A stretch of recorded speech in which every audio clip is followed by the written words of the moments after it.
house stood silent on the hill, its windows like vacant eyes staring out over the decaying town.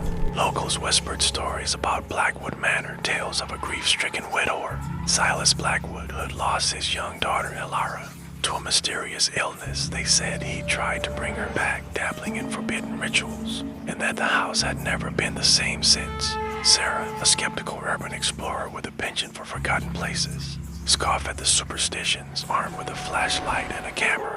She pushed open the creaking front door, a cloud of dust rising to greet her. The air inside was thick, cold, and smelled of damp earth and something else, something metallic and faintly sweet. She moved through the grand hall, her footsteps echoing in the impressive quiet.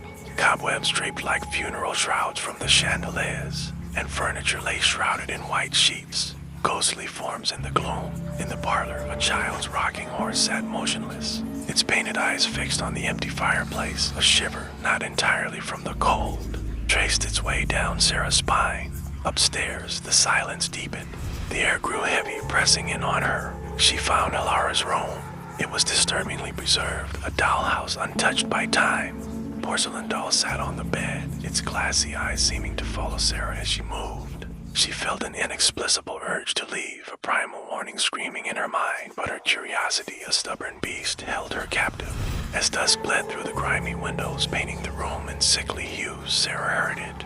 A faint, childlike giggle, seemingly from just behind her. She spun around, her heart hammering against her ribs, but there was nothing. Just the silent, watchful doll. Then a whisper, cold and dry, brushed against her ear. "Play with me." Sarah stumbled back, knocking over a small wooden nightstand.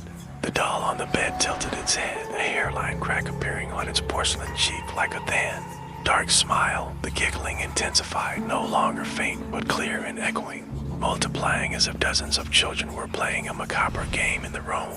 The air grew icy. The sheets on the furniture downstairs began to stir, rippling like disturbed water. Sarah's flashlight flickered, then died, plunging her into absolute darkness. In the suffocating black, the giggling became a frantic, joyous chorus. She scrambled for the door, her hands fumbling for the doorknob. As her fingers brushed against the cold metal, something small and soft wrapped around her ankle. She cried out, kicking wildly, but the grip tightened.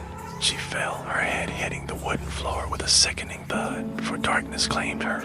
She saw them in the brief, dying glow of her camera's flash, tiny skeletal hands, pulling her towards the shadows beneath the bed, and above her, the doll, its cracked smile widening, its glassy eyes now glowing with an eerie phosphorescent light. The last thing she heard was the playful, whispered chorus.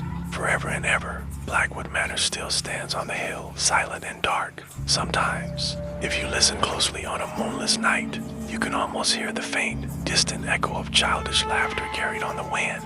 And sometimes a single flickering light can be seen in an upstairs window, as if someone or something is still playing in the dark.